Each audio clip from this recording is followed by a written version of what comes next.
Hi friends, welcome back to my channel.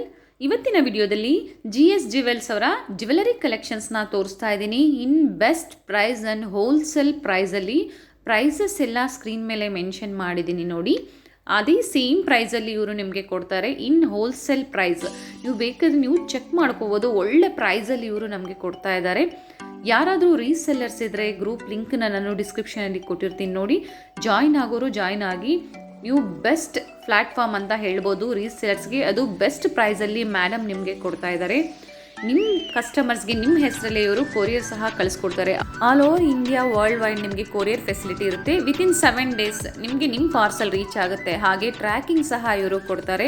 ಅದು ಒಳ್ಳೆ ಬೆಸ್ಟ್ ಪ್ರೈಸಲ್ಲಿ. ಬರೀ ಜ್ಯುವೆಲರಿ ಎಲ್ಲ ಫ್ರೆಂಡ್ಸ್, ಇವ್ರ ಹತ್ರ ಡ್ರೆಸ್ಸಸ್ ಆಗ್ಬೋದು ಅಥವಾ ಸ್ಯಾರೀಸ್ ಆಗ್ಬೋದು. ಎಲ್ಲ ಗ್ರೂಪ್ಸ್ ಲಿಂಕನ್ನು ನಾನು ನಿಮಗೆ ಡಿಸ್ಕ್ರಿಪ್ಷನಲ್ಲಿ ಕೊಟ್ಟಿರ್ತೀನಿ ನೋಡಿ. ನಿಮಗೆ ಯಾವ ಗ್ರೂಪ್ ಓಕೆ ಅನ್ನತ್ತೋ ನೀವು ಅದನ್ನು ಜಾಯಿನ್ ಆಗ್ಬೋದು. ಒಳ್ಳೆ ಕಲೆಕ್ಷನ್ಸ್ ಇದೆ. ಇವತ್ತಿನ ವಿಡಿಯೋದಲ್ಲಿ ಸ್ವಲ್ಪ ಕಲೆಕ್ಷನ್ಸ್ ಅಷ್ಟೇ ನಾವು ನಿಮಗೆ ತೋರಿಸಿರೋದು. ಒಳ್ಳೆ ಕಲೆಕ್ಷನ್ಸ್ನ ಮ್ಯಾಮ್ ಹ್ಯಾಂಡ್ ಸ್ಟಾಕ್ ಆಗಿ ಇಟ್ಕೊಂಡಿದ್ದಾರೆ. ಆನ್ಲೈನ್ ಶಾಪಿಂಗ್ ಇರುತ್ತೆ.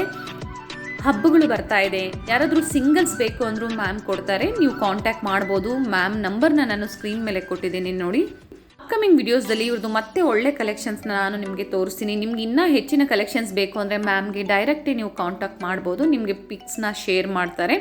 ಒಳ್ಳೆ ಕಲೆಕ್ಷನ್ಸ್ ಇದೆ. ಸ್ಯಾರೀಸ್ ಅಂತೂ ಬೆಸ್ಟ್ ಪ್ರೈಸಲ್ಲಿದೆ, ಅಫೋರ್ಡಬಲ್ ಪ್ರೈಸಲ್ಲಿದೆ.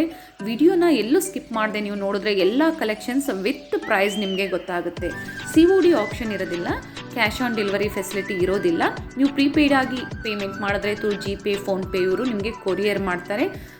Opening parcel video must and should ಇರುತ್ತೆ ಫ್ರೆಂಡ್ಸ್. ನೀವಾಗಲಿ ನಿಮ್ಮ ಕಸ್ಟಮರ್ಸ್ಗಾಗಲಿ ನೀವು ಹೇಳಬೇಕಾಗುತ್ತೆ.